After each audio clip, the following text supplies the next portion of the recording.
Supporters magogai marazimio Raila Odinga. Omiyo wan wapogore gi Ken Ondiek gini matin to pogruogno nigi tiende e yo maduong' ni karach to wantie kaber be wantie. Omiyo sani koro ber wan kanyakla gondiek gini kanyo rach nyo giringo. Onge tabu mano to yiero mar ng'ata ng'ata. Mano e pogruok marwa. Koro wawacho niya waling'uru mondo wane kaka serikal mar William Ruto dwa timo campaign mar Raila Odinga as a candidate mar kom maduong' mar Africa Union. Gimomiyo awacho kama, ng'enyne ji mang'eny ose wuok oko ka support, which is not bad, onge richo kanyo, but nyaka japiny ng'e ni kom mar Raila Odinga manyo igo e kura gi ng'agini. Kom mar Raila Odinga manyo igo e kura gi president mag pinje Afrika mamoko magin pinje moingo 50.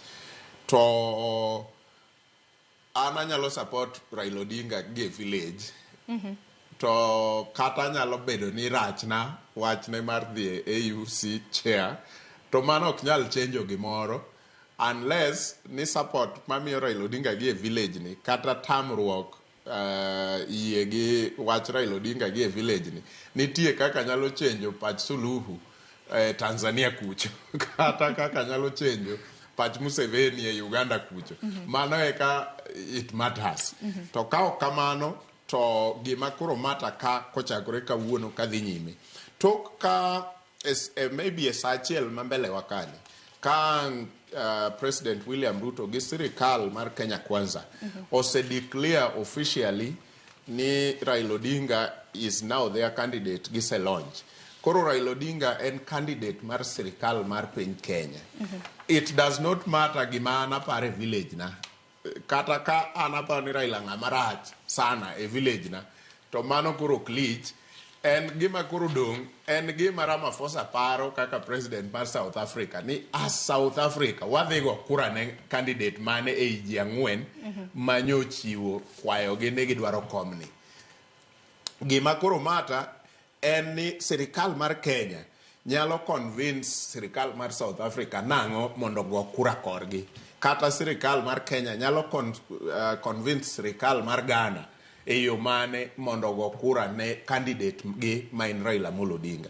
So bang' sa achiel kata seche ariyo mambele wadhi neno e launch no kaka gipango campaign, kaka gidwa move around countries moingo 50 across Africa mondo gi campaign ne Raila Odinga.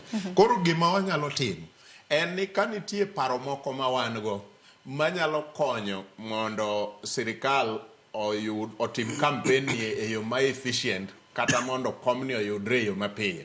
To mago ema koro wan gi mechanism as a country mwanyalo chopogo ne ofise kaka koro office Sing'oe King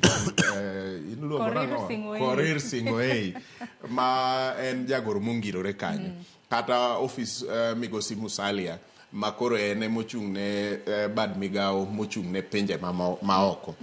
Mano koro wanyalo chopo, wanyalo tero pachwa kaka jopiny, to moko kuomgi bende wabro go mbaka ute fwambo kaka koro wago mbaka ni ma bende wang' sirikal nitie ginyalo kwanyo achiel kata ariyo.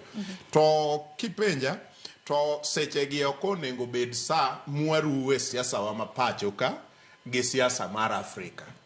Africa nigi agenda maduong' moingo agenda mar Kenya as one country. Africa nigi pinje moingo 50 to nitie Kenya kaka achiel kuom pinjego.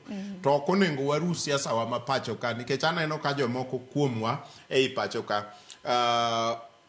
oseruo paro ma gin gi pach jensi ye ka gin gi pach corruption manie government